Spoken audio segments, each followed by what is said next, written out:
नमस्कार मित्रों, मैं प्रियंका स्वागत करती हूँ आप सभी का आपके अपने YouTube channel smart study classes 77 पर। मित्रों, हम लोग पढ़ रहे हैं मानस का हंस उपन्यास, जो कि तुलसीदास जी के जीवन पर आधारित एक काल्पनिक उपन्यास है और यह लिखा गया था अमृतलाल नागर जी के द्वारा।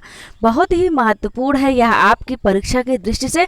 हायर एजुकेशन में यदि आप अध्ययनरत हैं तो उसके लिए बहुत इंपॉर्टेंट है और आपके नेट जेआरएफ के कोर्स में भी यह शामिल है, तो आप इसे अवश्य पढ़ें और ध्यान से पढ़ते रहें। इसके पहले हमने गोदान उपन्यास को 22 भागों में पूर्ण कर दिया है, वह भी हमारे चैनल पर अपलोड है, आप उसे जाकर के अवश्य देखें। और हाँ मित्रों, आप लोग पता नहीं पढ़ नहीं रही हैं, क्या बात है, लेकिन हमारे इस चैनल को आप ना तो शेयर कर रहे हैं और ना ही सब्सक्राइब कर रहे हैं, क्या बात है। आप कमेंट बॉक्स में कमेंट करके बताइए आपको किस प्रकार की क्लासेस चाहिए, तो हम आपके लिए वो क्लासेस लेकर आएँ, क्योंकि हायर एजुकेशन में जो आपके पाठ्यक्रम में शामिल है मैं उन्हीं क्लासेस को लेकर के आ रही हूँ, तो इसलिए तो आपको ध्यान देना चाहिए सभी क्लासेस पर। चलिए हम पढ़ते हैं। आज ये 15वां भाग है, इसके पहले के 14 भाग हमारे चैनल पर अपलोड है। आशा करते हो आप लोगों को पसंद आ रहे होंगे। चलिए प्रारंभ करते हैं तुलसीदास जी के जीवन की महागाथा को। मित्रों, अभी तक भाग 14 के अंतर्गत आपने देखा कि तुलसीदास जी जो है वो लोगों को अपने वेणी माधव को अपने जीवन के बारे में बता रहे हैं, किस प्रकार से उन्होंने रत्नावली से प्रभावित होकर, उनके वाक्यों से प्रभावित होकर के संन्यास ग्रहण कर लिया था। और कुछ दिनों पश्चात जब उनके बेटे तारापति की मृत्यु हो जाती है तो रत्नावली भगत जी के साथ उनके पास आते हैं उनसे मिलने के लिए। आप स्वामी, आप मुझे अपने शरण में रख लीजिए। लेकिन तुलसीदास जी कहते हैं यदि मैं इनके सानिध्य में रहा तो कभी ना कभी मैं इनके वशीभूत अवश्य हो जाऊंगा और राम को भूल जाऊंगा। इसलिए वह उनसे छुटकारा पाने के लिए उनसे कहते हैं मैं भोजन की व्यवस्था करके आता हूँ। बाहर निकल के दौड़ते चले जाते हैं किसी और जगह पे। तो वहीं तक हम लोगों ने भाग 14 के अंतर्गत पढ़ा था। अब चलिए पढ़ते हैं आगे।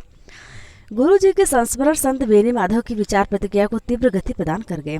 मन में जो विकार थे अपनी प्रभु सत्ता स्थापित करने के लिए मानो पूरी सेना सजाकर मोर्चे पर आ डटे। विकार डटे की चोट पर न्याय की दुहाई देकर उनके मन में गरजने लगे। हमारी भूख मरे बिना तुम एक डग भी आगे नहीं बढ़ सकोगे संत जी, हमारी मांग समझो, हमारा तप परखो। हम बार बार हट नहीं करते, तुम्हारे प्रार्थना मार्ग में हम रोज रोज रोड़े नहीं अटकाते, किंतु काया का धर्म कभी न कभी आखिर पुकार उठेगा, और उसमें भी हम तुम्हारे लिए कितनी उदारता बरत कर कितना त्याग कर चुके हैं। हम तुमसे दूसरे साधु संतों की तरह हम 8 पहर चेलियां फंसाने की चिंता भी नहीं करते। हम तो आप प्रतिष्ठा के लिए बदनाम भक्तिनों और साधुनियों के संपर्क में अपने को सतर्कता पूर्वक सदा दूर रखते हैं। हम मात्र इतना ही तो चाहते हैं कि बरबस 6 महीने में कभी हमको भी ऐसा अवसर दे दिया करो जिससे लोक समाज में तुम्हारे राम पंथगामी की मान प्रतिष्ठा को भी आँच न आए और हमारा काया धर्म भी निभ जाए। हे राम, कितने संयम से सधी इस एकमात्र कायिक कामना की लाज भी तुम नहीं निभा सकते। देखो तुम्हारी दुनिया में इस समय कैसी कैसी दुष्प्रवृत्तियों का सफल प्रचार हो रहा है। दुष्टजन परदारा परधन लोलुप हर तरह से फल फूल रहे हैं, राज कर रहे हैं। हमारे साधु महंत संत वैरागी गुसाइयों आदि में जो जितने अधिक बुरे काम करते हैं वो उतने अधिक पूछते भी हैं। सज्जनों को कोई नहीं पूछता। ऐसे कठिन कलिकाल में कम से कम पाप कामना करने वाले अपने इस दास की क्या एक छोटी सी मांग भी पूरी नहीं कर सकते। अहम के इस तर्जन गर्जन के बीच में कई बार मन के भीतरी तहसीन एक और सर उठने का प्रयत्न करता था, पर जब भी विकारशील अहम को यह आभास होता तभी वह और भी अधिक विफर कर बोलने लगता।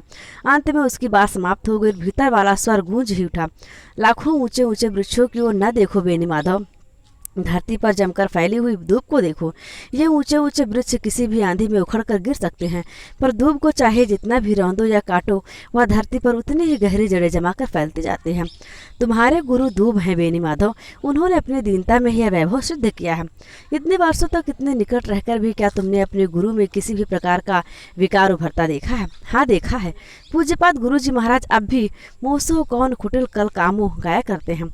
उनकी खलता कुटिलता और काम प्रवृत्ति किस तरह पर क्षण कर किस रूप में बोल रही है, क्या इसको कभी तुमने पहचानने का प्रयत्न किया है बेनी माधव? जल की लहरें दिखलाई देती हैं, परंतु हवा की अदृश्यमान लहरें केवल स्पर्श से अनुभव की जाती हैं। अपने आप को खोजो बेनी माधव, नादान न बनो। जितना कामानंद तुमने प्राप्त किया है वह अपने अनुभव में क्या एक सा नहीं है? फिर अब उससे उच्चतर अनुभव की ओर क्यों नहीं बढ़ते? एक सुख देखा, अब दूसरा देखो जो इससे भी अधिक सुंदर और दिव्य संतोषकारी है। अहम का स्वर विनम्र हुआ, गिड़गिड़ाकर बोला, वही तो चाहता हूँ नाथ, असल में मैं वही चाहता हूँ, पर क्या करूँ, दुर्बल हूँ, तुम्हारे सहारे के लिए गिड़गिड़ाता हूँ। एक बार मुझे फिर वही प्रकाश दिखला दो जो मेरे 19 वर्ष की आयु में तुमने मुझे दिखलाया था। नारी के द्वारा मेरे उर अंतर में वह उन्नी हम उर अंतर में वह प्रकाश आलोकित किया और उसी के हाथों वह ज्योति बुझवा भी दी। यह तुम्हारा कैसा अन्याय है राम कि मुझे एक साथ दो सिरों पर नचा नचा कर बावला करते रहते हो, मुझे चैन नहीं देते। जैसा भी हूँ तुम्हारा शरणागत हूँ, मेरी बाह गहो प्रभु। संत जी अपने कोठरी में बैठे शांत भाव से आंसू बहाने लगे। तभी रामू ने धीरे से द्वार खोलकर दबे पांव कोठरी में प्रवेश करने का भरसक जतन किया, पर संत जी का चुटीला चौकन्ना मन तनिक सियाहट पाकर सजग हो गया। जुड़े हुए हाथों को अलग अलग करके दोनों आंखों से आंसू पोंछने के काम में लगा दिया और अपने भरे स्वर को संभालते हुए चटपट बोल उठे, कहो रामू कैसे आए? प्रभु जी ने आपका स्मरण किया है। आप किसी कारणवश उदास है संत जी? उठकर संत बेनी माधव ने अंगूठे से फिर एक बार अपना मुंह पोंछा और आगे बढ़ते हुए कहा, मनुष्य का मन है भैया, जब कहीं भटक जाता है तो रो पड़ता है। मैंने प्रभु जी को उनके करोड़ क्षणों में अनेक बार देखा है। उनकी आंखें कभी कभी सील तो जाती हैं, पर आंसू बहाते मैंने उन्हें कभी नहीं देखा। संत जी सुनकर गंभीर हो गए। सीढ़ियाँ उतरकर नीचे आते हुए रामू के कंधे पर हाथ रखकर बड़े स्नेह से उन्होंने पूछा, क्यों रामू भैया, तुम्हारे मन को क्या कभी विकार नहीं घेरते? सहज भाव से हंसकर रामू ने कहा, विकार और संस्कार तो मन की तरंगे हैं संत जी, अपने अपने ढंग से सभी के मन को घेरती हैं, पर मुझे उनके संबंध में सोचने का अभी तक अवकाश नहीं मिल पाया। क्यों? आत्मालोचन करना ब्रह्मचारी का काम है। मुझे अभी तक एक बार भी इसकी आवश्यकता नहीं पड़ी। प्रभु जी के ध्यान से अवकाश ही नहीं मिल पाता। वह पढ़ने पढ़ाने का काम भी उन्हीं की आज्ञा से करता हूँ। कभी थकते नहीं रामू? रामू एक क्षण मौन रहा, फिर कहा, अभी तक यह सब बातें मैंने कभी सोची नहीं है संत जी। प्रभु जी ने एक बार कहा था मुझे गृहस्थ बनना है, समय आने पर वे बतलाएंगे। बस यही चिंता कभी कभी सता जाती है कि जाने कब प्रभु जी आदेश करें, अन्यथा अभी तक उन्हें छोड़कर और किसी का ध्यान मेरे मन में प्रायः नहीं रहा। संत जी ने रामू को अपनी बाह में भर लिया और कहा, तुम आयु में छोटे हो पर योग में मुझसे बड़े हो रामू, मुझे तुमसे ईर्ष्या हो रही है। रामू हंस पड़ा, बोला, दीनों के प्रति सज्जनों की ईर्ष्या भी वरदान होती है संत जी, आप हर रूप में मेरा मंगल ही करेंगे। बाबा अपनी कोठरी के आगे राजा भगत के साथ बैठे बातें कर रहे थे। बेनी माधव जी को देखकर बोले, आओ बेनी माधव, आज हम एक कन्या को देखने और बात पक्की करने जा रहे हैं। किसका विवाह कराएंगे गुरुजी? संत जी ने हंसकर पूछा। स्वयं उन्हें ही अपनी हंसी खोखली लगी। राजा भगत बोले, अपना ब्याह रचाएंगे बाबा? अब 100 बरस के होने आए, अब की उनकी जवानी फिर से फूटने वाली है ना? बाबा खिलखिला कर हंस पड़े, कहा, अरे हमारे ब्याह की चिंता तो पहले भी तुम ही ने की थी और अब भी चिंता से तुम ही कराओगे। हम तो अपने रामू के लिए जानकी मैया की एक चेरी लाने जा रहे हैं। सुनकर रामू लज्जित हो गया। वह बाबा की कोठरी में चला गया। राजा भगत के कंधे पर हाथ रखकर जाने के लिए बढ़ते हुए बाबा ने ऊंचे स्वर में रामू को आदेश दिया, अरे रामू बेटा, टोडर का भतीजा आवे तो कहना, कल चौथे पहर हम उससे मिलेंगे। कल दिन में भी हमें चेतराम साहू के यहाँ निमंत्रण पर जाना है। बाबा मार्ग में चलते हुए बेनी माधव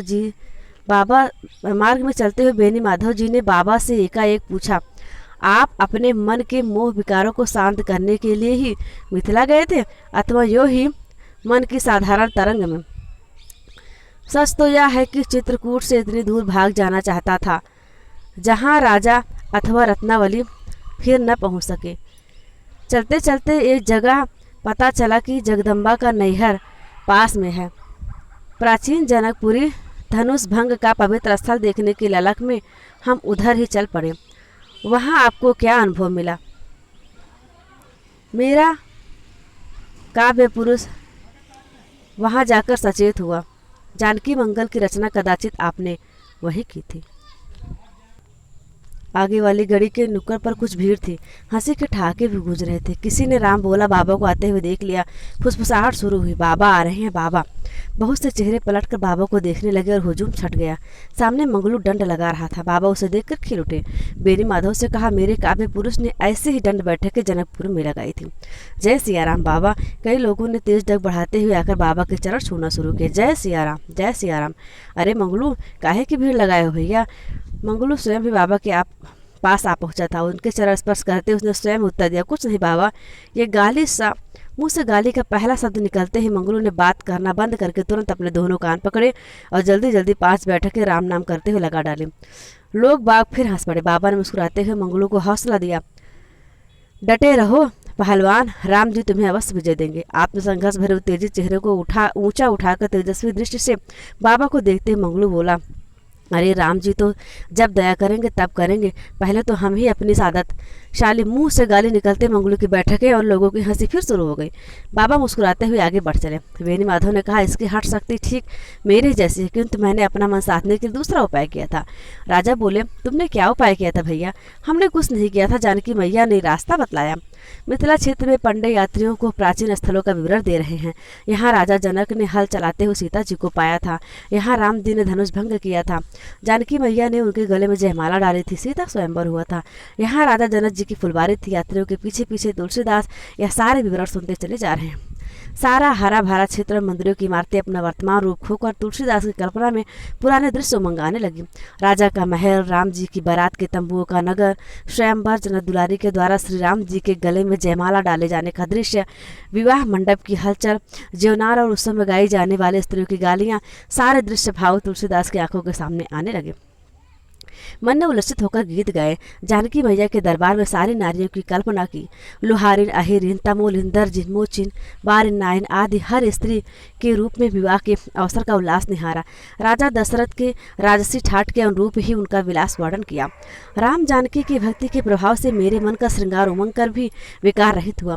मन के घोड़े पर संयम की लगाम कसी हर स्त्री जानकी मैया की दासी थी। फिर भला मैं उसके प्रति कोई कलुषित भाव अपने मन में कैसे आने देता? मानव मन बड़ा अद्भुत होता है बेनी माधव। जब तक वह संस्कार धारता नहीं तभी तक विकारग्रस्त रहता है, और एक बार वह निश्चय कर ले तो जादू की तरह उसकी दृष्टि बदलकर कुछ और की और ही हो जाती है।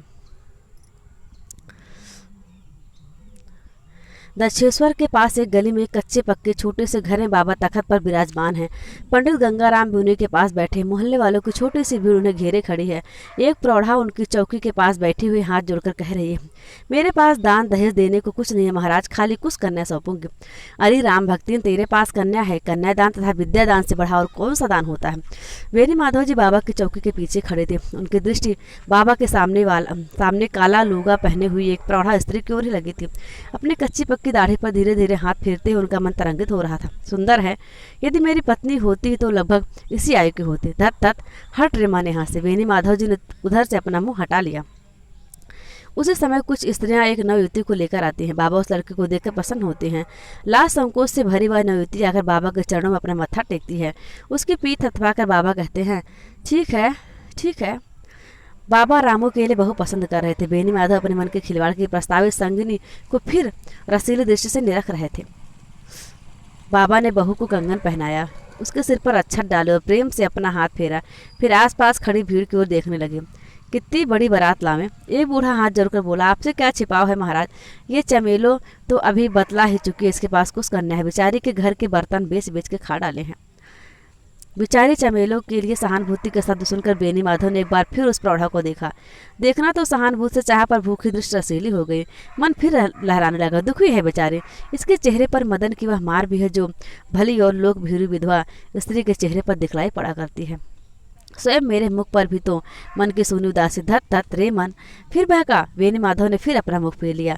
बाबा उस समय कह रहे थे, घबराओ मत समधिन, जयराम साहब तुम्हारी तरफ का सब खर्चा उठाएंगे और हमारा खर्चा टोडर का बेटा आनंद राम और पोता कन्हई मिलकर उठाएंगे। पंडित गंगाराम बोले, खर्चे की चिंता तुम्हें नहीं करनी होगी तुलसीदास। मैंने कन्या पक्ष की यह व्यवस्था अपने जिम्मे ले ली है। हमारा एक यजमान इस घर की मरम्मत कराने का भार ग्रहण करना स्वीकार कर चुका है। बात यह है कि यह तुम्हारी होने वाली समधिन चाहती है कि उनकी बेटी और दामाद उनके साथ ही रहें। तुम्हारे यहाँ तो नई गृहस्थी बसाने की जगह है नहीं, इसलिए हमें भी यह प्रस्ताव कुछ बुरा नहीं लगता। बाबा बोले, चलो यह भी ठीक है। वैसे ब्रह्मानाल में रामू का पैतृक घर भी है। उसकी पुरानी गृहस्थी का कुछ सामान और गहने इत्यादि हैं जो मैंने टोडर के यहाँ रखवा दिए हैं। किंतु तुम्हारा प्रस्ताव रुचिकर है। घर में लगे हुए एक खंडहर की ओर दृष्टि डालकर बाबा ने पूछा, गंगाराम, यह पास वाले जमुन क्या बिकाऊ है? समधिन बोली, हाँ महाराज, यह घर दीनदयाल दुबे का था। उनका पोता अब जौनपुर में रहता है। एक बार आया था तो हमसे कहा गया था 100 रुपये में वह बेचने को राजी है। कोई ग्राहक हो तो वह तैयार हो जाएगा। बाबा बोले, हम तैयार हैं। हम उस घर के 100 रुपये मिल रहे हैं, बाकी जो कमी बेसी होगी सो भी पूरी कर दी जाएगी। गंगाराम, तुम इस जमीन को भी इस घर में मिला लो। प्रौढ़ा बोली, हमें तो महाराज जैसे आपकी आज्ञा होगी वैसा करेंगे। इस गरीबनी को कन्या आपने अपने शरण में ले ली, यही मेरा सबसे बड़ा भाग है। हम गंगा काका से कभी उरी नहीं हो सकेंगे। रसीली दृष्टि से देखते हुए बेनी माधव का मन कह रहा था, तुम मेरे विकर मन का सहारा बन जा, तुम मेरे कलेजे में फांस से चुभ गई है, तेरे बिना मुझसे रहा नहीं जाएगा। बेनी माधव कामना भरा लहराता मन लेकर लौटे। रास्ते भर उनके मन में भय और कामना की लुका छिपी चलती रही। भय लगता था बाबा उनके मन को भाप कर फटकारेंगे। कामना होती थी लोक लाज के निभाव के साथ उनका यह काम ज्वर इस स्त्री की कृपा से उतर जाए। रास्ते चलते उनकी खोई आंखें अपनी मन भावती कल्पना के चित्र देखती चली जा रही थी। कल्पना में बेनी माधव और वह स्त्री आमने सामने होते, एक दूसरे को रसमग्न होकर निहारते। बेनी माधव उसके कंधे पर हाथ रखकर दूसरे हाथ से उसकी ठोड़ी ऊंची उठाते। धत तेरी की राम भगतनिया। अपनी नाक पर बार बार बैठती एक मक्खी को हटाते हुए गुरुजी ने जैसे धत कहा, वैसा ही बेनी माधव भय से चौंक कर उनकी ओर देखने लगे। बाबा की दृष्टि भी उनकी ओर मुड़ी। बोले, मक्खी भी बड़ी हठीली होती है बेनी माधव, जहाँ से उड़ाओ वहीं आकर बैठ जाती है। बेनी माधव का सहमा हुआ कलेजा धड़का। मन ने कहा, गुरुजी ने तुझे चोर को पकड़ लिया है। बाबा कह रहे थे, रामू का विवाह करके मुझे ऐसा ही लगेगा राजा कि जैसे तारापति को गृहस्थ बना रहा हूँ। राजा के मुंह से ठंडी सांस निकल आई। बोले, अब उन पुरानी बातों का ध्यान हमें ना दिलाओ भैया, कलेजा मुंह को आने लगता है। बाबा बोले, क्यों? अरे मैं तो अपने रहस्य मोह विकारों को इसी प्रकार से धोता हूँ। बहू देखने गया तो स्वाभाविक रूप से अपने बेटे की याद आई। मेरा वह बेटा ही तो अब रामू बनकर मेरे पास है। तारापति के ध्यान से उपजी उदासी क्षण के एक छोटे अंश में ही रामू के ध्यान में मेरा आनंद बन गई। बेनी माधव की ओर देखकर विचारवान पुरुषों के लिए मन से सदा लड़ना भी अच्छी बात नहीं होती। बेनी माधव मंगलू जैसा विकसित बुद्धि के लोगों का मन ही उस उपाय से सुधर सकता है, हमारा तुम्हारा नहीं, समझे? बेनी माधव समझ गए, लज्जित भी हुए। मुंह से केवल एक धीमा सा शब्द फूटा, हाँ गुरुजी। तुलसीदास कह रहे थे, मैंने अभी बतलाया था ना कि मैं अपने विकारों को भी राम रंग में रंग लेता था। राम प्रसंग से जुड़ते ही विकार भी संस्कार बनने लगते हैं। किसी भी स्त्री को देखो और तुरंत यह ध्यान करो कि यह जगदम्बा की दासी है।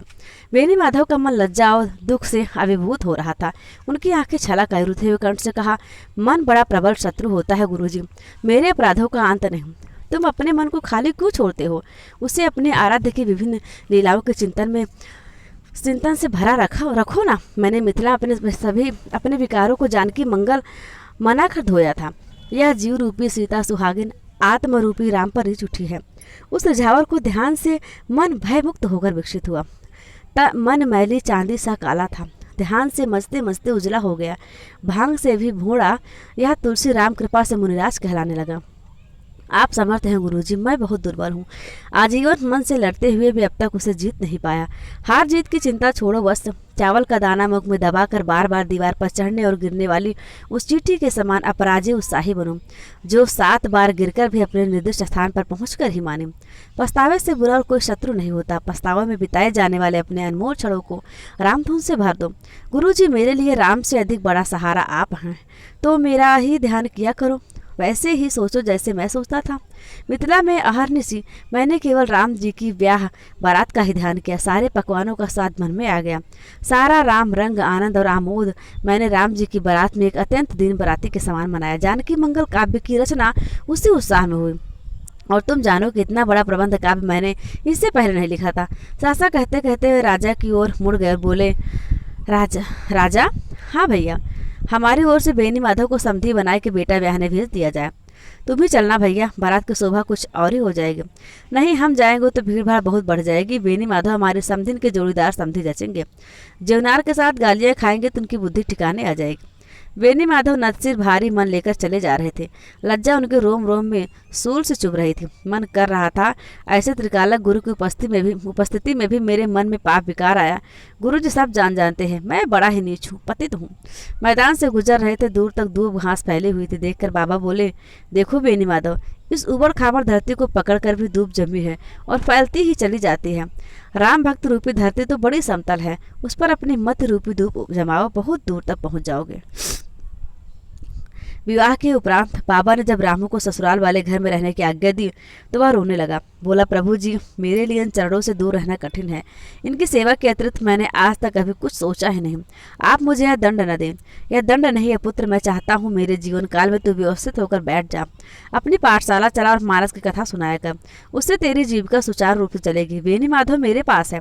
राजा के लिए भी हमारी इच्छा तो यही है कि वे अपने गाँव लौट जाए।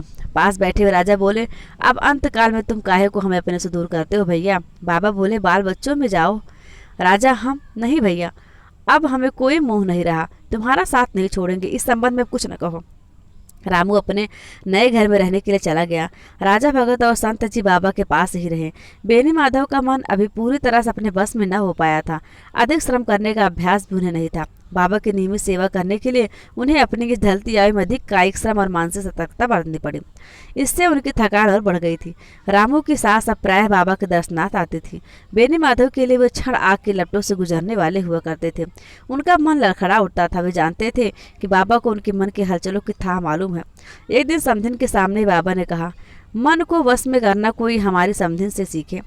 बाबा के आगे भूमि पर मत्था टेक कर समधिन गदगद स्वर में बोली, अरे महाराज, हमारे में इतना बल कहाँ, राम जी निभाते हैं। तेरे चेहरे पर आत्म संयम की छाप छपी है। तू अब मेरा एक कहा मान ले तो सत्य कहता हूँ तर जाएगी। आज्ञा होए महाराज, आप जो कहेंगे तो मेरे भले के लिए ही कहेंगे। अपनी बेटी दामाद को तू राम जानकी मान और नित सवेरे यहाँ आकर हम 3 प्राणियों का भोजन बना जाया कर। जो सिद्धि औरों को जब से प्राप्त होती वह तुझे इस भाव से आप ही आप मिल जाएगी। रामू की सास का प्रतिदिन आना बेनी माधव के जीवन में एक नए सद्भाव का कारण बना। जिस स्त्री के प्रति उनका मनोविकार जागा था वह एक तो ऊंचे दर्जे की चरित्रवान थी और दूसरे उन्हें बाबा की पैनी अंतर्दृष्टि का भय भी सताता था। भय से राम प्रीति जागी, स्त्री मोह दबने लगा। गुरुजी अपने समधिन का इतना मान करते थे कि बेनी माधव के मन में भी उनके प्रति आदर भाव बढ़ने लगा था। गुरुजी की समधिन के प्रति अपने मन में कलुष लाने से वे स्वयं ही डरने लगे और यह डर उन्हें संवारने लगा। एक दिन एकांत में बेनी माधव जी गुरु जी के पास बैठे हुए थे। गुरु जी बोले, विचारों की निर्मलता मनुष्य के चेहरे पर छा जाती है। जब हम जानकी मैया के दरबार में रहे तो हमें बराबर यह भय बना रहता था कि यहाँ यदि किसी पर कुदृष्टि डालेंगे तो जगत जननी हमसे कुपित हो जाएंगे। इस भय ने ही हमारे मन को साथ दिया। यूं ही सचेत रहोगे तो तुम्हें मन चाहे सिद्धि अवश्य प्राप्त होगी। कई महीनों के बाद गुरुमुख से अपने प्रति सराहना का यह वाक्य सुनकर बेनी माधव के हृदय को अपार हर्ष हुआ। उनके चरणों में मस्तक नवाकर वे बोले, मैं अब राम श्याम बजरंग शंकर गुरु माता पिता सब कुछ आपको ही मानता हूँ। आपके जीवन चरित्र को ही निरंतर अपने ध्यान में रखता हूँ। आपका ध्यान ही मुझे सदगति प्रदान करता है और करेगा। हाँ, अब तो मुझे भी ऐसा लगने लगा है वत्स, आत्मकथा सुनाकर मैं तुम्हारी सेवा करूँगा।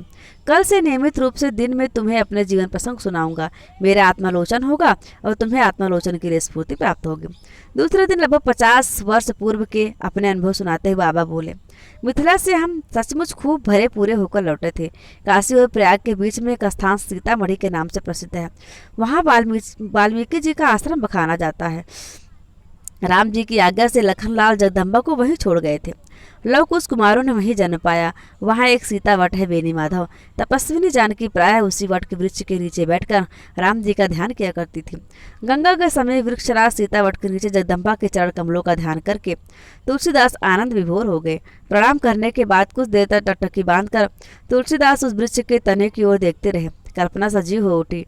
वट के नीचे तापस वेश धारणी जगत जननी राम वल्लभा हथेली पर ठोड़ी टेके हुए बालक लव कुश का धनुष चलाना देख रही हैं। महर्षि वाल्मीकि उन्हें लक्ष्य बतला रहे हैं। कल्पना का दृश्य ओझल हो जाता है। वृक्ष की परिक्रमा और प्रणाम करके तुलसीदास गंगा तट की ओर चलते हुए एकाएक पलट कर फिर वटवृक्ष को देखने लगते हैं। लटकती हुई बरगद की जटाओं ने उनकी कल्पना को फिर स्फूर्त कर दिया। वटवृक्ष उन्हें जटा जूटधारी शिव जी के रूप में दिखाई दिया। तुलसीदास मुग्ध होकर काव्य तरंग में चढ़ गए। मरकत बरन परन फल मानिक से लसह जटा जूट जनु रूख वेश हरू है। सुषमा को ढेर कैधो सुकृत सुमेर कैधो संपदा सकल मुद मंगल को घरु है। देते अभिमत जो समेत प्रीति से ये प्रतीति मान तुलसी विचारिका को थरु है। सुरसर निकट सुहावनी अवन सो है। राम बरनी को बटु कलि काम तरु है। रात में तुलसीदास गंगा तट पर एक तखत पर सो रहे थे। उन्हें स्वप्न में वटवृक्ष के नीचे जानकी मैया विराजमान दिखाई दी। स्वप्न में तुलसी उनके चरणों में झुके हुए कह रहे हैं, मेरा मार्ग मुझे दिखाओ। अब मैं तुम्हारे ही समान राम दर्शन की चाह लिए बैठा हूँ। स्वप्न में सीता जी तुलसीदास जी से कहती हैं, अयोध्या जाओ, तुम्हारी मनोकामना पूरी होगी। कहकर वे अदृश्य हो गई। फिर उन्हें गंगा तट के पास खड़े हनुमान जी दिखलाई दिए। आकाश से लेकर धरती तक उनका विराट रूप स्वप्न में देखकर सोते हुए तुलसी सहसा चौंक गए। चरणों में प्रणाम किया और फिर हाथ जोड़कर आनंद मुद्रा में अपने परम सहायक और आराध्य बजरंग बली को निहारने लगे। मूर्ति क्रमशः छोटी होती जाती है। हनुमान जी मनुष्य के आकार में आ जाते हैं, वाल्मीकि बन जाते हैं। तुलसीदास कपीश्वर के स्थान पर कवीश्वर को देखकर गदगद हो उठते हैं। हाथ जोड़कर कहते हैं, हे कविता शाखा पर विराजमान मधुर मधुर अक्षरों में राम राम की कूक भरने वाले कोकिल, तुम्हें प्रणाम है। वाल्मीकि कहते हैं, इस कलिकाल के निराशा अंधकार में मेरा काम क्या तू कर सकेगा तुलसी? आज्ञा करे आदि कवि, भाषा में रामायण की रचना कर, इससे तेरा और लोक का कल्याण होगा। कवीश्वर फिर कपीश्वर के रूप में दिखाई पड़ते हैं। गगन स्वर गूंजता है, अयोध्या जा रामायण की रचना कर। स्वप्न आलोप हो जाता है। तुलसीदास की आंख खुल जाती है। ब्रह्म वेला आ चुकी थी। विचार मग्न होकर दूर धुंधले में झलकते हुए सीतावट और वाल्मीकि आश्रम को प्रणाम करके तुलसीदास बोले, अब क्या वह सचमुच तुम्हारी आज्ञा थी या मेरे भावुक मन का छलावा भर है? मैं क्या सचमुच वह काम कर सकता हूँ जो महर्षि वाल्मीकि कर गए? प्रश्न उठकर रह गया, किंतु उत्तर न मिला। तुलसीदास गंभीर सोच और असमंजस में पड़ गए। अपने ब्राह्म कर्मों से मुक्त होने पर तुलसीदास एक बार फिर सीतावट के पास गए। वहां उन्हें एक हट्टे कट्टे पहलवान जैसे बलशाली और तेजस्वी साधु मिले। जगदम्बा के चरण चिन्हों के सामने घुटने टेक कर बैठे तुलसीदास की आत्मानंद लीन छवि देखकर वे बड़े मुग्ध हो गए और एक होकर उन्हें देखने लगे। आत्मनिवेदन करके थोड़ी देर बाद तुलसीदास जब उठे तो उन्होंने आगे बढ़कर पूछा, महात्मन आप किस संप्रदाय के हैं? तुलसीदास ने झुककर साधु को प्रणाम किया और कहा, मैं किसी संप्रदाय में दीक्षित नहीं हुआ स्वामी जी, राम जी का चेहरा हूँ, उन्हीं का नाम जानता हूँ, नाम भी राम बोला ही है। साधु जी उनका कंधा थपथपाते हुए बोले, यूं तो विरक्तों का कोई सगा संबंधी नहीं होता, पर तुम तो मेरे किसी जन्म के भाई समान लगते हो। मैं अयोध्या जा रहा हूँ, क्या तुम मेरे साथ चलोगे? तुलसीदास स्तब्ध और आश्चर्यचकित होकर उस साधु को देखने लगे। मन में प्रश्न उठा, क्या यह संयोग मात्र है अथवा जगदम्बा का आदेश? तुलसी को मौन देखकर साधु ने मीठे स्वर में कहा, यदि इच्छा ना हो तो मेरा कोई विशेष आग्रह नहीं। तुम्हारी भाव भक्ति से प्रभावित होकर मैंने सहज भाव से यह प्रस्ताव कर दिया और कोई बात न थी। आपकी यह सहज बात मेरे लिए साक्षात हनुमान जी का आदेश बन गई है। यह प्रस्ताव करने के लिए मैं आपका बड़ा कृतज्ञ हूँ। प्रयाग तक तो हमारा उनका साथ रहा और फिर एक दिन हम जो सवेरे उठे तो साधु जी का कहीं पता ही नहीं था। आज तो हम तो निश्चय कर ही चुके थे, अयोध्या की ओर पयान किया। जिस मार्ग में तापस वेशधारी श्री राम जानकी और माखन लाल सुमंत के साथ अयोध्या से प्रयाग आए थे उसी पर चले। सारा मार्ग मेरी कल्पना के लिए हरा भरा रहा और जब मैंने अयोध्या में प्रवेश किया तब तक मैं राम विह्वल हो चुका था। कहते कहते बाबा का चेहरा एक अलौकिक तेज से दमकने लगा था। वेनी माधव चकित होकर उन्हें देखने लगे। 2 पल मौन रहकर बाबा फिर कहने लगे, मैंने कभी किसी प्रकार का नशा नहीं किया है, पर दूसरों से नशे का विवरण सुनकर मैं यह अनुभव कर सकता हूँ कि मेरा अंतर्मन उस समय राम मतवाला हो गया था। ऊपर की काया तुलसीदास थी पर उसके भीतर राम थे। मैंने अयोध्या में प्रवेश किया मानो राम ने मेरे उर अंतर में प्रवेश किया। खंडहरों टीलों भरी अयोध्या, बीच बीच में खंडित मूर्तियां भी देखने को मिल जाती थी। तुलसीदास को दिखलाई दिया कि दक्षिणांग में हनुमान और लक्ष्मण के साथ श्री राम जानकी अयोध्या के आकाश में खड़े हुए हैं। तुलसी मुग्ध होकर आकाश की ओर देख रहे हैं और बढ़ते चले जाते हैं। थोड़ी दूर पर बंदरों की आपसी लड़ाई का शोर उन्हें होश में ले आता है। अपने आप ही कह उठते हैं, सब कुछ वैसा अद्भुत उल्लासप्रद है, आनंद है, भय भी है। बजरंग बली सहाय होंगे, वही मेरा भाग्य निर्देश करेंगे। चलते हुए तुलसीदास उसी मठ पर आए जहाँ पंच संस्कार कराने के लिए नरहर बाबा उन्हें लेकर आए थे। मठ में अनेक साधु थे, कोई भांग घोट रहा था, कोई खीर मालपुए की चर्चा छेड़ रहा था। एक साधु दूसरे पर अपनी लंगोटी चुराने का आरोप लगाकर लड़ रहा था। तुलसी को वहां किसी के भी हृदय में राम न दिखाई दिए। भांग घोटते हुए साधु से कहा, जय सिया राम महाराज, जय सिया राम, कहाँ से आवना भया? इस समय तो सीतावट के दर्शन करके आया हूँ। लगभग 36-37 वर्षों के बाद यहाँ आया हूँ। पहले पूज्यपात नरहर बाबा के साथ आया था। भला भला, बड़ी पुरानी बात है, हमने नरहर बाबा का नाम भर ही सुना है। कहकर वह फिर भांग घोटने में दत्तचित्त हो गया। तुलसीदास ने सभी ने कहा, इस मठ में क्या मुझे रहने का स्थान मिल सकेगा? सिर पर बट्टा रगड़ते हुए साधु बोला, मिल क्यों नहीं सकता? साधुओं की सेवा करो तो मैं महंत जी से कह दूंगा, आपकी बड़ी कृपा है। कृपा अर्पा कुछ नहीं, तुम्हें हमारा चेला बनना पड़ेगा। भोरहरे ही कागा बीसी और दोपहर की सत्यानाशी था सायंकाल की भोग विलासी भांग तुम्हें पीसनी होगी। राजी हो तो महंत जी से जगह दिला देंगे। तुलसीदास बोले, मैं यथासाध्य आपकी यह सेवा कर दूंगा, और देखो जितनी देर हमारी भांग घोटोगे उतनी देर राम राम जरूर जपो। तुलसीदास ने गदगद होकर कुछ कहना चाहा, पर भंग घोटने साधु जी अपने स्वर को और ऊंचा चढ़ाकर बोलने लगे, हम एक एक घूट में परख जाते हैं कि ये राम राम जबकि पीसी गई है या नहीं। नहीं नहीं, पहले हमारी बात सुनो। जितनी बादाम, काली मिर्च इत्यादि इत्यादि हम तुम्हें देंगे, उतनी सब हमारी भांग में बोले। और जो एक भी कम हुई तो बच्चों कमर पर 2 लात मारकर हम तुम्हें यहाँ से निकाल बाहर करेंगे, याद रखना। तुलसीदास ने हाथ जोड़कर कहा, मैं बड़े प्रेम से राम राम जपूंगा और जो सामग्री आप मुझे देंगे उसमें से एक भी पत्ती भांग या एक भी दाना काली मिर्च आपको कम नहीं मिलेगी। और सुनो, स्वर धीमा करके और फिर से संकेत देकर तुलसीदास को अपने पास बुलाकर साधु जी बोले, महंत जी जो है ना, वो जब हमसे अपनी भांग घुटवाए तो लपक के उनके सामने कहना कि गुरुजी हम महंत जी की भांग घोटेंगे। अच्छा महाराज। महाराज महाराज कुछ नहीं, हमें गुरुजी कह के पुकारा करो। और सुनो, यहाँ जो चेलियाँ आवे तो उनके सामने तुम्हें हमारे गोड़ भी दबाने होंगे। तुलसीदास संकोच में पड़ गए। कहा, आपने मुझे अपनी भांग घोटते समय राम जपने का मंत्र दिया, इसलिए आपको गुरुजी कहूँगा। आपके चरण भी राम राम जपकर ही चापूंगा, परंतु स्त्रियों की उपस्थिति में मैं आपके पास नहीं आऊँगा। भंग घोटने साधु ने आंखें तरेरी फिर पूछा, क्या तुम सचमुच के ब्रह्मचारी हो? हाँ गुरुजी। राम जी की सौगंध खा के कहो कि ब्रह्मचारी हूँ। राम जी साक्षी है, मैं ब्रह्मचारी व्रतधारी हूँ। तो भागो यहाँ से, एकदम दूर चले जाओ। यहाँ जो ससुर असली ब्रह्मचारी रहेगा वह आज नहीं तो कल, नहीं तो परसों सारी की सारी चेलियाँ अपनी ओर खींचकर ले जाएगा। साला रांडे ससुरियाँ तो असली ब्रह्मचारी को ही अपना खसम बनावे के फेर में रहती हैं। तुम देखने में भी सुंदर हो, भागो भागो, असली ब्रह्मचारी के कलजुग के मठों में काम नहीं है। कहकर साधु जी बड़े जोर से अपनी भांग घोटने लगे। तुलसीदास साधु की बातें सुनकर विचित्र मनस्थिति पड़ गए। एक तरफ तो यह साधु राम राम जपने का मंत्र देता है, दूसरी ओर असली ब्रह्मचारी का निंदक भी है। सब मिलाकर इसकी बातें बहकी बहकी सी हैं। वे उठ खड़े हुए हाथ जोड़कर कहा, अच्छा तो चलता हूँ, राम राम। तुलसीदास चलने लगे तो साधु ने आंखें तरेर कर कहा, हिया तो सब साधु महात्मा तर माल चावते हैं और भक्तिन से रस जोग साधते हैं, और ये सरो हिया ब्रह्मचर्य फैलाई हैं, कलयुग का सतयुग बनावे चले हैं, घोगा बसंत नहीं तो। साधु का बड़बड़ाना चलता रहा। तुलसीदास बाहर आए। एक अन्य प्रौढ़ साधु फाटक पर मिले। इन्हें देखकर कहा, जय सिया राम। जय सिया राम महाराज। अयोध्या में नए आए हैं कदाचित? हाँ महाराज, गोलोकवासी नरहर बाबा के साथ बचपन में एक बार यहाँ आया था। यही मैंने पंच संस्कार पाए थे, इसलिए यहाँ शरण लेने आया था। भंगर गुरु से आपकी क्या बातें हुई? तुलसीदास किसियानी हंसी हंसकर बोले, क्या कहूँ महाराज, विचित्र महात्मा है। हाँ, बातें अवश्य विचित्र करते हैं, पर इस मठ रूपी जल में कमलवत रहने वाले एक वही व्यक्ति हैं।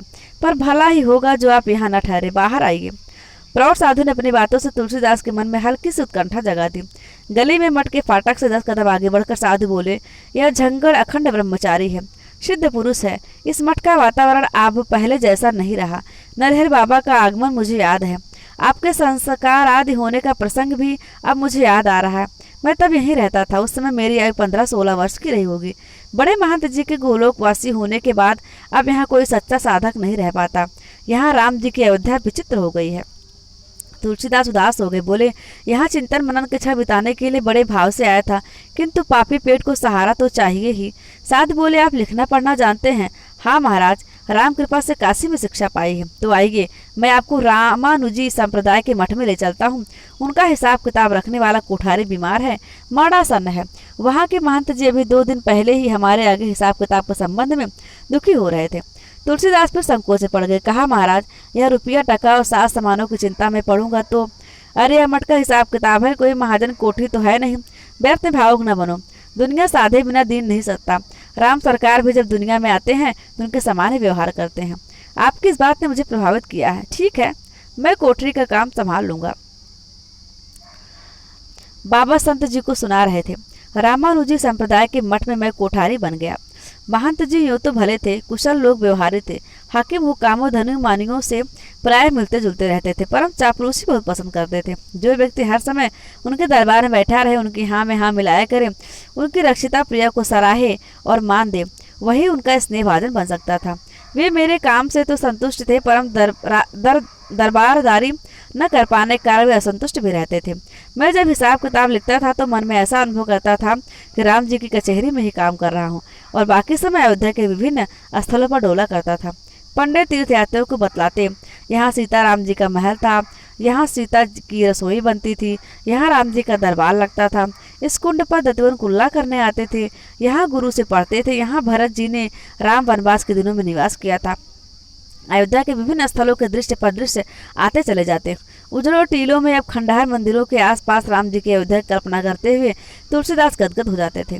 अयोध्या की भूमि में चलता फिरता हर चेहरा अपने दृष्टि में अपना वर्तमान रूप खोकर रामकालीन बन जाता था। वे अपने काम के समय को छोड़कर प्रायः हर समय अपनी कल्पना की अयोध्या में ही रहा करते थे।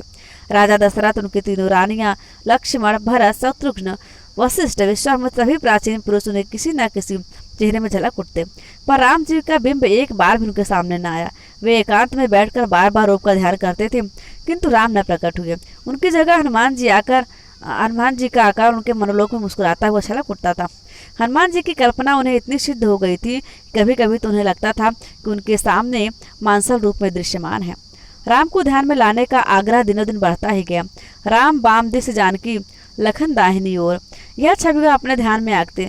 मन का आग्रह बढ़ने पर उन्हें गोरे लखन लाल और गोरी सीता जी तो बहुत हद तक झलक जाती थी, परंतु उनके बीच में राम का श्यामल बिंब उभरते उभरते अदृश्य हो जाता था। राम के रूप के बजाय कभी कोई दीनहीन दाढ़ी वाले कंगले की छवि, कभी कोई क्रूर राक्षसा का चेहरा, कभी सूर्य, कभी नित्य मुद्रा में नारी, इसी तरह अनचाहे बिंब झलकते, पर मन चाहे राम का ध्यान नहीं सकता था। तुलसीदास अपने मन में बहुत ही खिन्न हो रहने लगे। हे प्रभु, आप ध्यान में भी अपने इस दास पर कृपा नहीं करते, तब क्या आप उसकी प्रत्यक्ष दर्शन की कामना अधूरी रह जाएगी। यह दास कुछ नहीं चाहता, केवल आपके निकट रहने को भीख मांगता है। अपने असफलता पर तुलसीदास एकांत में आंसू बहाते थे, जल से विलग मछली के समान छटपटाते थे, बजरंग बली से लड़ते थे। केसरी किशोर, बड़े बड़े दरबारों के ऊंचे ओहदेदार, मुंह लगे सेवक अपने स्वामियों से हम जैसे दीन दुखियों का भला कराने की कला दिखलाने में सफल हो जाते हैं। आप कहें और रघुकुल मुकुट मणि राम भद्र ना माने, यह बात हर प्रकार से अविश्वसनीय है। आप मेरे लिए राम जी से क्यों नहीं कहते? आप मेरे ध्यान में आते हैं, मुस्कुराते हैं, अभय मुद्रा में आश्वस्त भी करते हैं, पर राम जी से मेरे लिए कहते क्यों नहीं? हनुमान हठीले इस अकिंचन ने अपने धुर बचपन से आप ही की बाह गई है, फिर भी आप उसकी नहीं सुनते हैं। अपनी असफलता से तुलसीदास ने इस जगह खिसियान और हीन भावना भी आने लगी। मैं इतने संयम नियम से रहता हूँ कि तभी भगवान मुझसे प्रसन्न नहीं होते, और काले हृदय वाले भक्त विरक्त होने का ढोंग करने वाले मानवीय दृष्टि से हीनतम लोग इस समाज में श्रेष्ठ भक्त माने जाकर पूजा पाते हैं। उनमें से अनेकों के विषय में यहाँ तक बखाना जाता है कि आप उन्हें प्रत्यक्ष दर्शन देते हैं। यह क्या इस दीन सेवक के प्रति आपका अन्याय नहीं है प्रभु? नहीं है। राम सो भला कौन, मोसो कौन खोटो। मैं दुर्मति अपने ही परम करुणा में स्वामी के लिए ऐसे कुटिल विचार रखता हूँ, जिन्होंने हल्ला के साथ न्याय किया, सबरी के अज्ञान को न देखकर उसके प्रेम को सराहा, लोक कल्याण के लिए रावण और राक्षस कुल का वध किया। उस परम न्यायी और अनंत करुणा में साहब को मैं अपने मोहबस अन्यायी कह रहा हूँ। यह क्या मेरा छोटा अपराध है? मुझे धिक्कार है, धिक्कार है। राम भद्र, मुझे क्षमा करो। जगदम्बा राम वल्लभा बच्चे की खोट को माँ क्षमा कर दिया करती है। मालिक के मन में तुम्हारे प्रति रोष को हटा सकती हैं। मैया, जो सीधे साहब से कहने में आपको संकोच हो तो लखन जी से कह दीजिए, वह तो मुंहफट हैं। राम उन्हें चाहते हुए दिखे, वह कह देंगे तो मेरा भला हो जाएगा। कह दो माँ, कह दो। भोली भावुकता में बहते बहते तुलसीदास ऐसे आत्मविभोर हो जाते थे कि उनके लौकिक कर्तव्यों पर कभी कभी आँच आ जाया करती थी। उन्हें महंत जी की डांट सुनने को मिलती, ईर्ष्यालु साधुओं की खोटी निंदा और झिड़कियाँ भी मिलती। वे इससे दुखी होकर और अधिक क्रोध में राम रट लगाते, परंतु इसका प्रभाव भी अच्छा न हुआ। जिस दिन बहुत आग्रह बढ़ता, उस दिन उनके ध्यान में रत्नावली बार बार छलक उठती थी। गली सड़क में स्त्रियों को देखना उनके लिए भारी पड़ जाता था। तुलसी एकांत में भूमि पर मत्था रगड़ रगड़ कर घुराते, हे राम, मेरी यह परीक्षा ना लो प्रभु, मुझे धुंधले प्रकाश से तीव्र आलोक की रोक में ले चलो। अब कामांध काल के पाताल में ना ढकेलो नाथ, दया करो। काम और राम के बीच में चुनाव के क्षण आने पर निश्चय ही मेरी चेतना उठकर मुझे काम प्रलोभनों से बचा लेती थी। दर्शन, साहित्य और कला के संस्कारों से जिस सौंदर्य की चाह राम रूप लेकर मेरे मन में जागी थी, उससे लुभावने से लुभावना नारी सौंदर्य भी मेरे मन की कसौटी पर चढ़कर फीका पड़ जाता था। कुछ भक्तिनों ने मुझे अपने प्रलोभन में फंसाना चाहा, किंतु राम ने बचा लिया। मेरी भक्त निष्ठा दूसरे साधुओं के मन में ईर्ष्या जगाने लगी। एक दिन छबीली मालिन फूलों की डलिया लिए मठ में प्रवेश करती है। आंगन में बाबा मुक्तानंद कहीं से आई हुई सब्जियों को डले से छाट छाट कर उन्हें अलग अलग रख रहे थे। छबीली को देखते उनके बाँछें खिल गई। बोले, जय सिया राम छबीलो। छबीली ने कोई उत्तर न दिया, मुंह घुमाकर देखा तक नहीं। भरी चार से आंगन पार करने लगी। मुक्तानंद उसके पीछे पीछे दौड़े। पास पहुंचकर कहा, छबीलो महारानी, महंत जी से आज हमें 10 टके दिलवा दो, तुम्हारा बड़ा उपकार होगा। उसमें से 2 तुम ले लेना। बड़ी अदा से अपनी मुट्ठी बंधा बाया हाथ कमर पर टेक कर खड़े होते हुए छबीली ने कहा, बाकी 8 का क्या करोगे? मुक्तानंद ने धीमे उदास स्वर में कहा, हमारी चेली का मर्द बीमार पड़ा है, बहुत बीमार है। जगतू वैद्य साला ऐसा लालची है कि मुफ्त में औसत देने को तैयार नहीं। तो तुम्हारी चेली की मरद से क्या मतलब? वह मरेगा तो चेली आठों पहर तुम्हारी सेवा में रहेगी। छबेली, तुम तो समझदार होकर भी नासमझी की बात करती हो क्यों? अरे मर्द रहेगा तभी तो वह उसे धोखा देकर हमारे साथ प्रेम निभाएगी, और जो वह मर गया तो फिर जग में मेरा पाप उजागर होने से बच ना पाएगा। इसलिए उसके मर्द को जिलाए रखना चाहता हूँ। तुम्हारे पापों को अयोध्या जी में कौन नहीं जानता। वैसे तो छबीलो रानी तुम्हारे पाप को भी सब बखानते हैं। जिसको हमारे महंत जी से काम कराना होता है वो तुम्हारे ही पैर पकड़ता है। छबीले के होठों पर गुमान भरी मुस्कुराहट खेल गई, फिर ठुनक कर कहा, मेरा तो मर्द तक जानता है। हजारों बार निगोड़े ने मुझे मारा पीटा भी, पर महंत जी की सेवा से मुझे अलग नहीं कर पाया। मेरा प्रेम भाव सच्चा है। अरे प्रेम नहीं, तुम तो साक्षात भक्ति करते हो, भक्ति। एक महात्मा ने प्रेम भक्ति का जो अर्थ हमको समझाया रहा, तो प्रत्यक्ष प्रमाण में उसे हमने तुम्ही में देखा।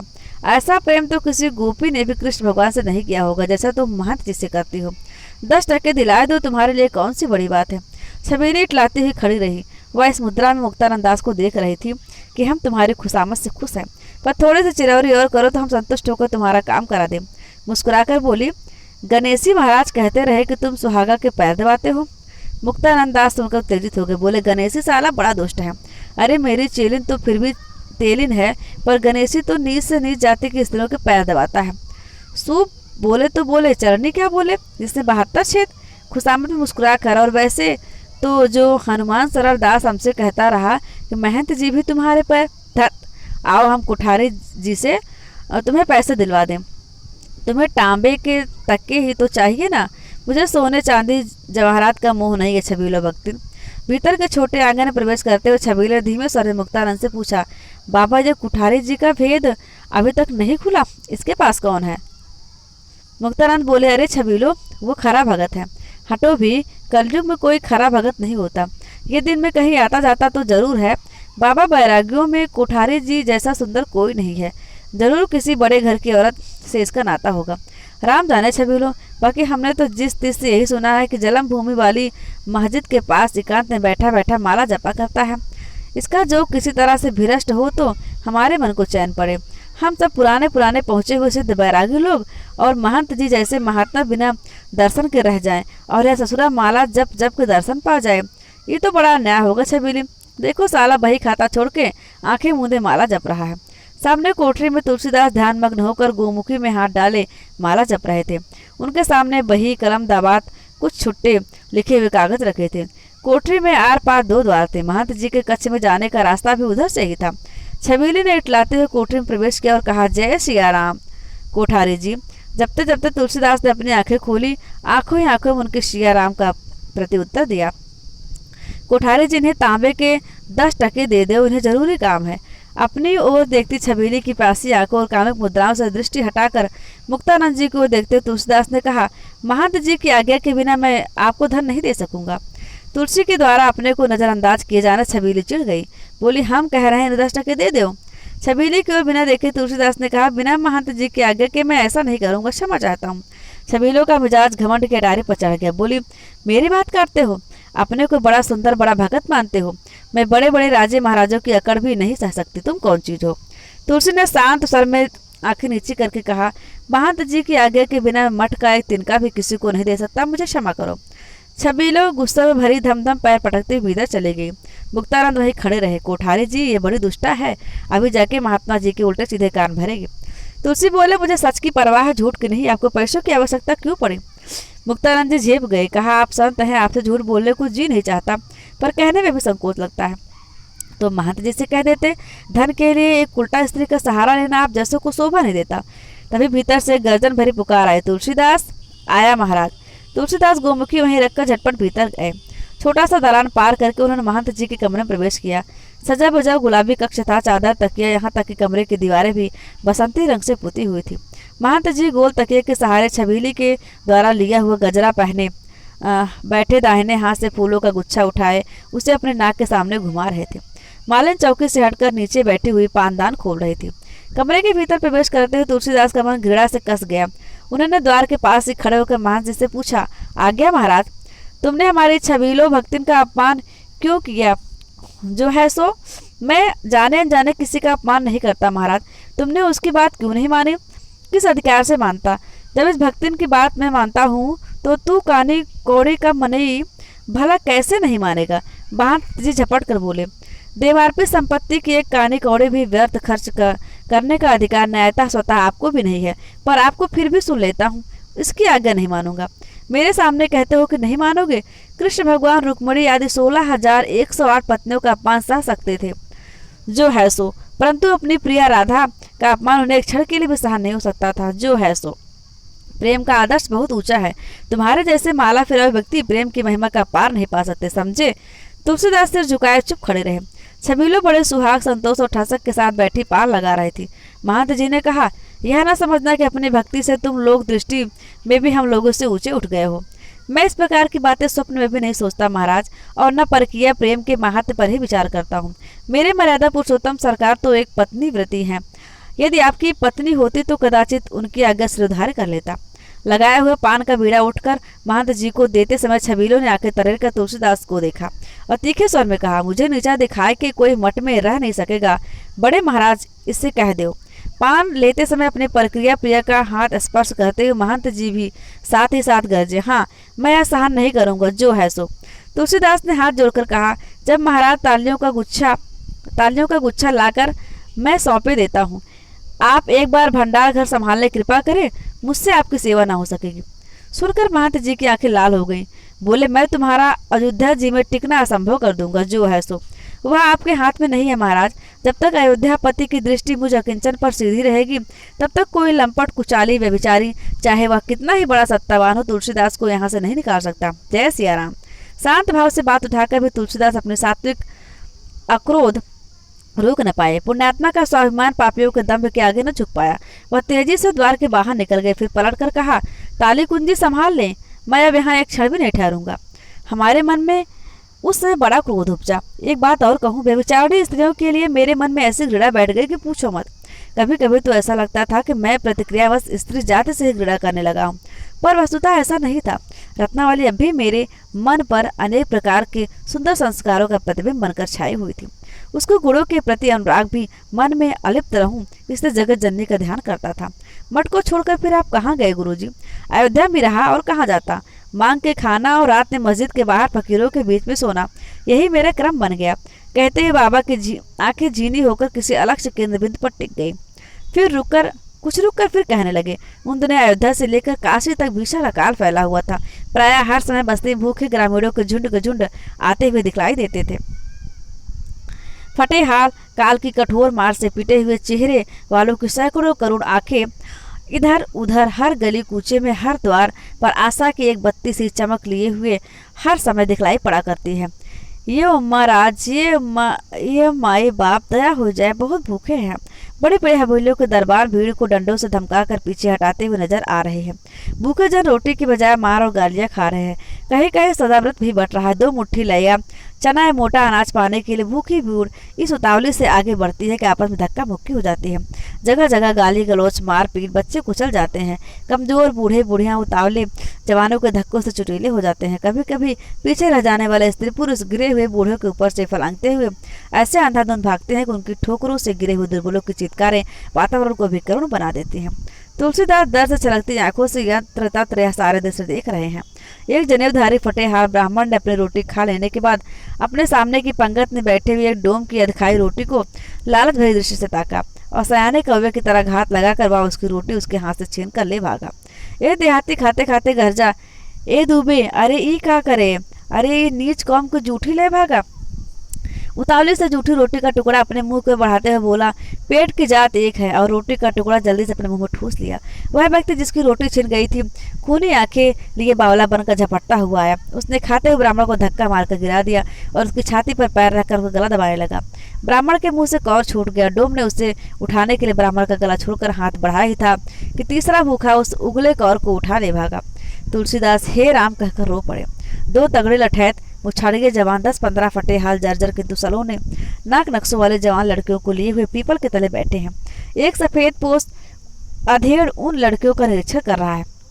किसी की ठोड़ी ऊपर उठाकर चेहरा देखता है, किसी के गाल पर चुटकी काटता है। उसकी सुरमूली आंखें किसी किसी को देख देख कर भूखे भेड़िए की जीभ जैसे बाहर निकल पड़ती हैं।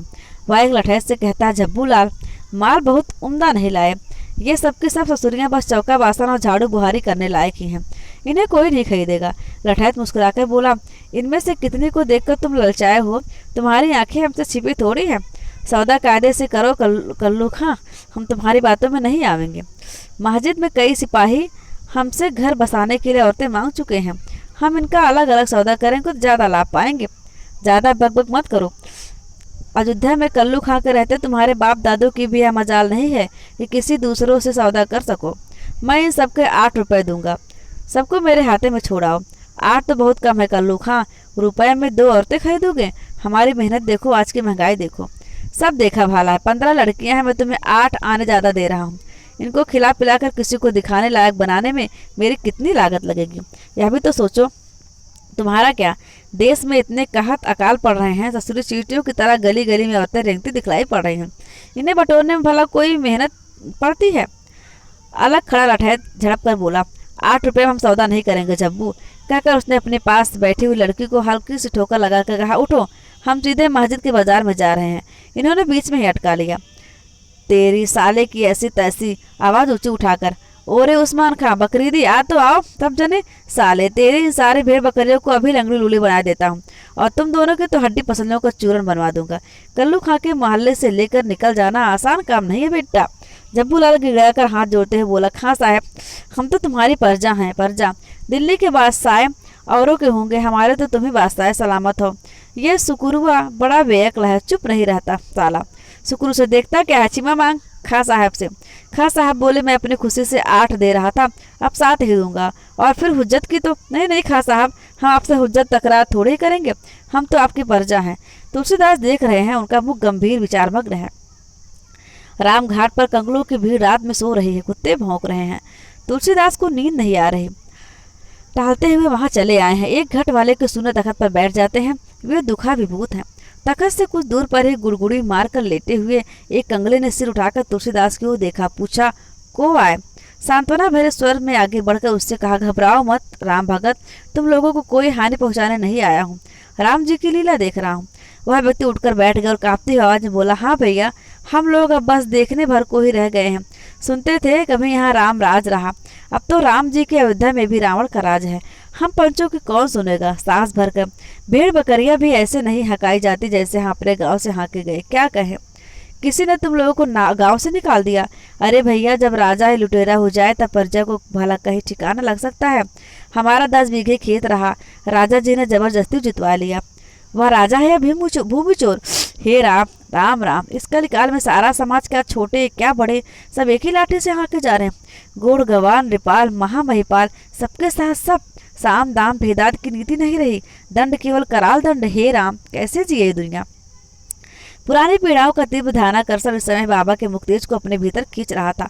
उनके चेहरे पर और स्वर पर गंभीर उदासी छाई हुई थी। वेणी माधव जी के चेहरे पर भी करुणा बरस रही थी। बाबा कह रहे थे, मैंने इतने भयानक दृश्य देखे थे कि जी पक गया। इन अकालों का कारण इंद्र का कोप नहीं था, बल्कि राम समाज की ऐश्वर्य लिप्सा थी। क्या हिंदू राजे महाराजे, क्या मुगल पठान, सभी बड़े पाप परायण है। उनकी चेतना से धर्म शब्द का ही लोप हो गया था। जो जितना बड़ा हाकिम, उसे उतनी ही औरतों का रनिवास चाहिए। किसी की 10, किसी के 50, 200, 500। दिल्ली के रनिवास में तो सुना कि 5000 रमणियाँ थी। इनके खर्च के लिए नित्य ही प्रजा के प्राण खींचे जाते थे। राजा विलासी तो उनके चाकर उनसे भी 10 हाथ आगे। खड़ी फसल काट ले जाए, गाय बैल आदि पशु हाँक ले, कौन सा ऐसा आसुरी कर्म था जो कर्मचारी नहीं करते? संत जी कहने लगे, आपको वो कभी खेती, न किसान को, भिखारी को, न भीख बली।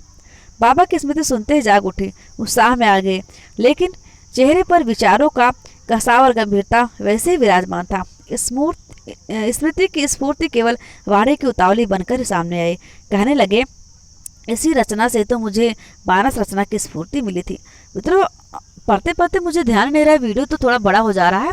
चलिए, इसे हम अगले भाग में पढ़ेंगे और आप लोग इसे ध्यान से पढ़ते रहिए। बहुत जल्द यह उपन्यास जो है खत्म होने वाला है। तो मित्रों, कैसा लगा आपको यह उपन्यास, आप कमेंट बॉक्स में कमेंट करके अवश्य बताइएगा। और हम बहुत ही जल्द मिलेंगे आपसे अगले भाग में। तब तक आप लोग स्वस्थ रहिए, मस्त रहिए, हंसते रहिए, मुस्कुराते रहिए, अपना और अपनों का ख्याल रखिए और ज़िंदगी में आगे बढ़ते रहिए। यदि आपको अपने लक्ष्य को पाना है तो लगातार रत रहना होगा, उदास नहीं होना होगा। यदि आपको आपकी मंजिल नहीं मिलती है तो आप ये ना सोचें कि आपके भाग्य में नहीं है, क्योंकि भाग्य भी उन्हीं का साथ देता है जो लोग मेहनत करते हैं। तो आप मेहनत करते रहिए और आगे बढ़ते रहिए। नमस्कार, जय हिंद, जय भारत।